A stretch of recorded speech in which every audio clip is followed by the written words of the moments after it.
আসসালামু আলাইকুম, welcome to my channel Shefali's food. কেমন আছে সবাই? আশা করি সবাই ভালো আছে। আলহামদুলিল্লাহ আমিও ভালো আছি। তো আজকে অনেকদিন পরে একটা রান্না ব্লগ লইয়া আইলাম। এখানে আমি লাইফ আত্তাজ একটা কই আমরা সিলেটি ভাষায়। তো আজকে আমি তলিয়া হারভেস্ট করছি, তলিয়া আনছি লাইফ আত্তা পাক্কা মাশাআল্লাহ অনেকগুলো হয়ে গেছে।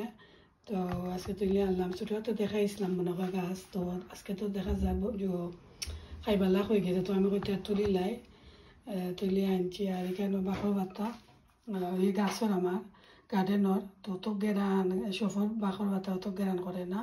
তো আমি তুলি আনলাম তো চাটনি দেবো। তো এখানে আইটেম করবো, আমি 3টা আইটেম করবো। একটা মাছ বিরান করিয়া রুই মাছ বিরান করিয়া কিন্তু আমি চাটনি করবো। নর্মালি আমি করি ফ্রেশ মেকরুল দিই। তো আজকে আমি মাছ দিয়ে করবো আর মেকরুল দিয়ে করবো, যেটা জোর থাকে আঁকেন রেডিমেড থাকে ওগুলো করবো। মেকরুল দিয়ে চাটনি আর মাছ দিয়ে বানাইমো। মাছ দিয়ে খাইতে খুব ভালো লাগে চাটনি। যে যে খাইছ না খাই দেখতে পারবা। মাছ বিরানো বানাই ফেলে আমি বাজবো, এখন বাজিয়া তারপরে কাটা বাছিয়া তারপরে করবো। শুকনা মরিচ লাল রেড অনিয়ন দিয়া। আর এখানেও বাখর তাতার কইলে আমার গাছ দিমু চাটনি খুব ভালো লাগবে। হাফ করবো আমি মাছ বুনার মাঝে দিমু, নীলা যেটা আমরা কই তোটার মাঝে আমি বুনার মাঝে দিমু। তো এখানে মাছও ভিজাইছি, ডিম বোনা করবো, সিদ্ধ বইছি বয়েল করলাম। অনেকদিন হয়ে গেছে ডিম বোনা খাইছি না। আর এখানে সাথে থাকবো ডাইল বোনা। মাছ কাটিয়া যে করছে হলুদ আর একটু লবণ দিয়ে ভেজে থইছি।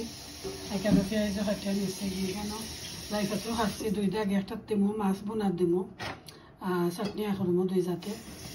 তো এখানে ডিম আমার মেয়ে বানাই আজকে বোনা করা আর এখানে আমি ডাইলও মনে অলরেডি হয়ে যায় খাবার দিব একটু পরে। রসুন গাড়ি একটা শুকনো মরি দিলাম, ডাইলে শুকনো মরি দিলে ভালো লাগে। এখানে আমি বলছি আমি কিনবো না,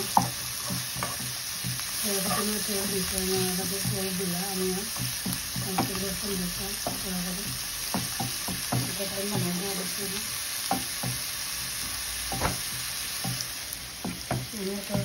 রসুন আলু দিলে বাজারে আলু দিয়ে করে দিলে চাইলে দিলাইলে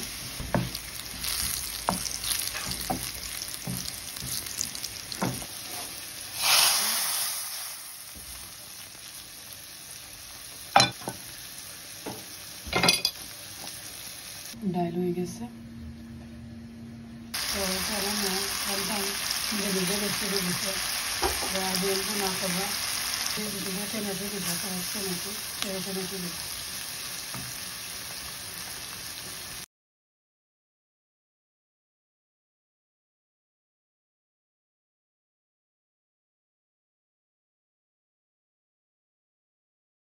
মেকুরের চাটনি করে লাগবো, লাই পাতা দিয়ে বইছি আর দিলাম।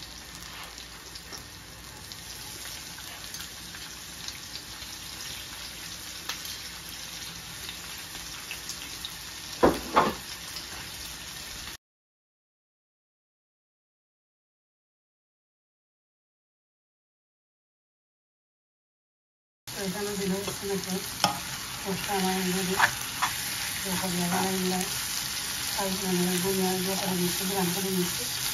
তারপরে যদি আমি কাঁচা কাঁচা রাখবো লাই পাতা রাখবো ছবি দিয়ে দিলাম। কাঁচা মরিচও দিচ্ছি, তাইলে শুকনো মরিচও দেওয়া যায়। যেটা আমি একটা কাঁচা মরিচ দিচ্ছি লাই পাতা কাঁচা দিন থাকবো। তারপরে আমি নাড়াই দেবো আর বাজে করবো। তাকে করলাম মেট্রোল দিয়া বাজে করবো মাছ বিরান করিয়াকে তোরা করে করবো। মাছ দিয়ে খাইতে ভালো লাগে, খারাপ লাগে না। তৈরি গেছে মাছের চাটনি হয়ে গেছে রেডি। হয়ে গেছে চাটনি লাগি আর হাফ লাই পাতাতে চাটনি করবো, হাফ বোনা করবো, মাছ দিয়ে বোনা লাই পাতাতে করবো সাথে খাবার করবো। এখানে আমি শুকনো মরিচ নিয়েছি বটার লাগি লাই পাতাতে করবো। মাছ বিরান হয়ে গেছে। শুকনো মরিচ বাখরা পাতা পেঁয়াজ রেড অনিয়ন দিয়ে লবণ দিয়ে আমি কষাইয়া নিছি, নরম করে নিছি কিছু। লাই পাতার পর হয়ে গেছে মাছ দিয়া দিছি আমি রেড অনিয়ন শুকনো মরিচ সামান্য গার্ডেনের বাখরা পাতা দিলাম। লাই পাতা আমি মাছ দিয়া করছি রুই মাছ বিরান করিয়া নমিলে করি ফ্রেশ মেকরুল দিয়া আজকে করছি রুই মাছ দিয়া বিরান করিয়া মাছটি আরও ভালো লাগে আমি বুঝি এখানে আমি মাছও বই দিচ্ছি লাই পাতা দিয়ে গুঁড়া করা মাছ দিয়া তো তিনটা আইটেম করলাম হচ্ছে আমার গার্ডেনা লাই পাতা দিয়া নিজের পেঁপা সন্ধ্যা গাইলাম সন্ধ্যা তারপরে হচ্ছে মাসাল্লাহ তখন পেঁয়াজ বাটা অনেকগুলো হয়েছে তারপর তিনটা আইটেম করিলে অনেক বেশি হয়ে যাইব এত লাই পাতা দিয়ে মাছটি বুনা বুনা করছি হয়ে গেছে যে খাইছো নহলে খাইয়া দেখতে পারবো ভাল লাগে মাছ বিরান করিয়া রানলে একদিন ভালো লাগে তো আজকে তো রান্না বান্না দেখাইলাম কিতা কিতা রান্নলাম শেয়ার করলাম ভালো লাগলে লাইক কমেন্ট শেয়ার করবা সাবস্ক্রাইব করতে ভুলবা না সবসময় পাশে থাকবা তো আজকের মতো আমি বিদায় নিব সবাই ভালো থাকবা সুস্থ থাকবা আল্লাহ হাফেজ